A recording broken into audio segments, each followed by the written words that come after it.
Apa syarat untuk wanita solat tanpa menggunakan telekung? Bolehkah dengan pakai seluar saja? Jawabnya boleh, tak ada masalah. Tidak ada seorang ulama yang mewajibkan orang perempuan semayang pakai telekung, tak ada. Cuma kita ni perempuan ni rajin sikit, bagus. Bagi yang perempuan, dia kalau semayang pakai telekung.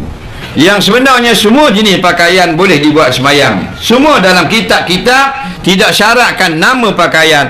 Tak ada orang yang kata kena pakai jubah, kena pakai telekung. Cuma ulama kata kena pakai pakaian yang tutup aurat dan suci daripada hadas, suci daripada najis yang tidak dimaaf. Faham lagi? Jadi orang perempuan tu pakai baju kurung dia semayang, tak ada masalah. Jangan bila akad takbir baju kurung dia jatuh gini, kerana nampak ini adalah aurat. Hendaklah baju kurung dia itu ikat getah sini, atau pakai kacing gitu, atau jenis lengan besar pakai hang sock dalam.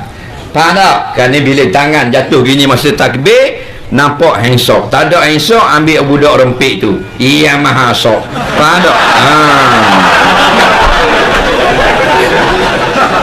Jadi tak ada masalah orang perempuan pakai gitu, pakai baju bunga, pakai baju kotak, pakai baju belang, pakai tracksuit, pakai baju hujang, TMB pun boleh semayang. Tak ada masalah, asal dia suci dan tutup aurat.